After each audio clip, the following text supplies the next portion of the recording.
Hello, I'm Gordon Lang, editor of CameraLabs.com. I'd like to give you a brief video tour around the Canon PowerShot G7.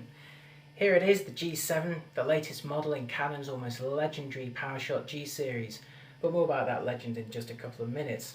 As it stands, it's Canon's top-of-the-range compact digital camera. It's got 10 megapixel resolution, a 6x optical zoom, complete with image stabilization to combat camera shake.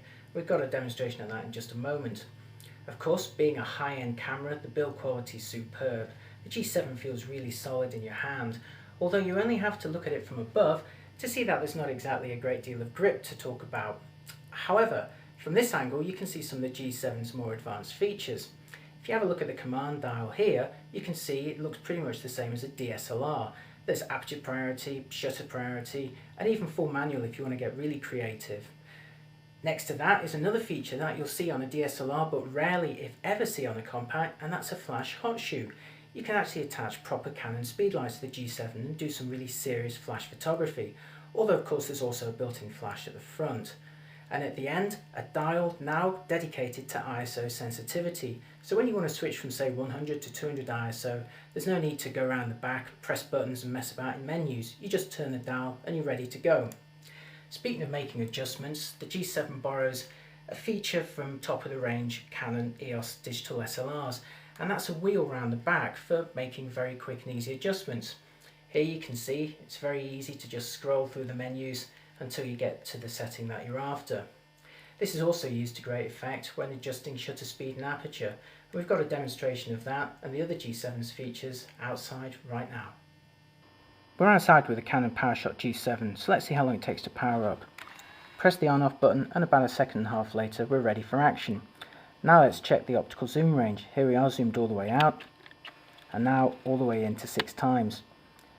And you can see already that I'm shaking a little bit here, but of course this isn't a concern for the G7 because it has optical image stabilization.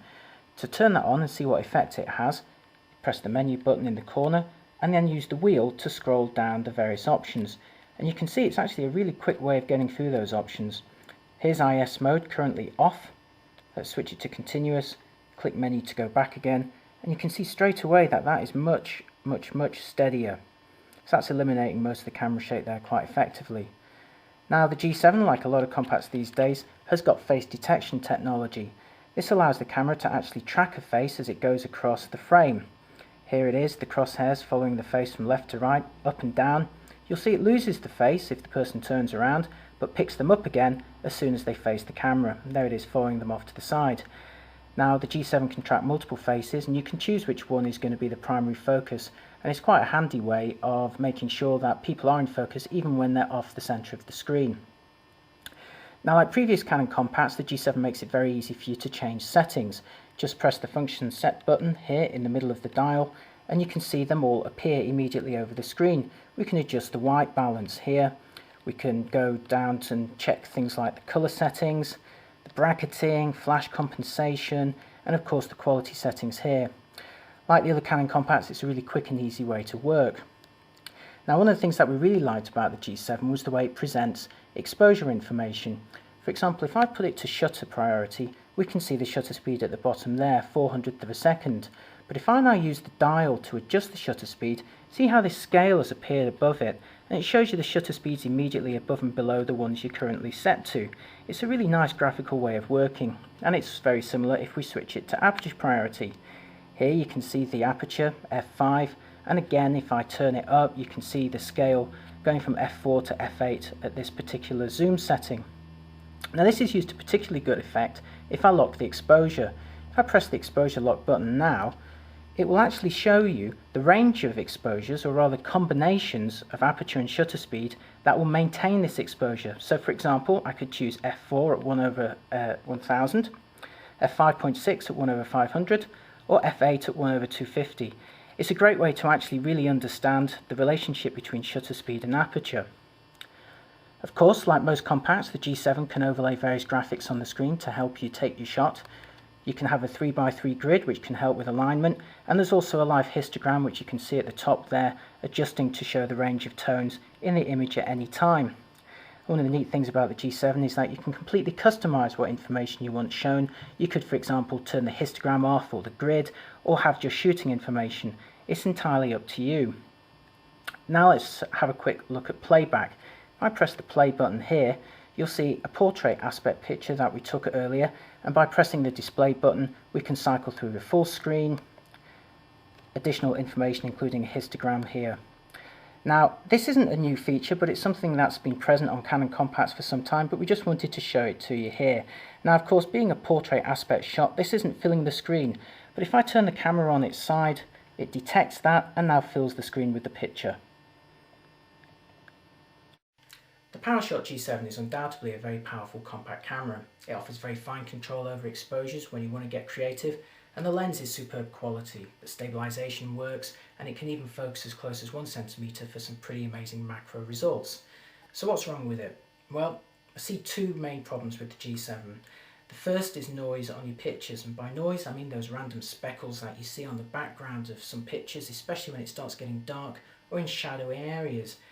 Now on the G7 you'll really begin to notice noise at sensitivities of 400 ISO and up, and if you're really looking for it on your computer screen you'll see it in shadowy areas at 200 ISO. Now this is not a good thing, and it's something that we're not happy about one bit, but unfortunately it's par for the course for a camera that has a physically small sensor and a very high resolution. It's not a problem that's unique to the G7. There are an awful lot of compacts that suffer from this, so we can't really hold it against the G7 in particular, although again it's not something we like, and if you want to avoid it and have low noise pictures at high sensitivities, then you shouldn't be looking at a compact, even a high-end compact. You should be looking at a DSLR. But that said, par for the course. So what's that second problem with the G7? That will be its heritage, the legend of the G series that I mentioned at the beginning of this video. Now, Canon always used to throw in everything it could think of into the G series products. Features that you wouldn't normally get on a compact and which you'd normally have to spend a lot more money on with a DSLR in order to get. And we're pleased to see one of those features is still present on the G7, the flash hot shoe. However, most of the others are missing. The lens, while longer and with stabilisation, is not as bright as its predecessors. The screen, while really good quality, isn't flip out and twist. Now the earlier G series cameras did have flip out and twist displays, and gallingly this is something that you'll also find on the cheaper PowerShot A640. That's probably the feature we missed the most. Another feature that a lot of enthusiasts will miss is the lack of RAW recording. Now when you save an image in a RAW mode, it saves all the data before processing and gives you much more flexibility when you're using your PC later on, or your Mac. Now by missing that out on the G7, Canon's basically saying, you know, if you're really serious about your photography, don't go for a compact, go for a DSLR instead.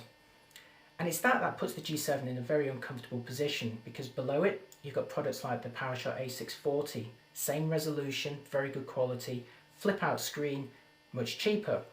Spend a little bit more money, you could get a digital SLR, of course, with removable lenses and lower noise at high sensitivities.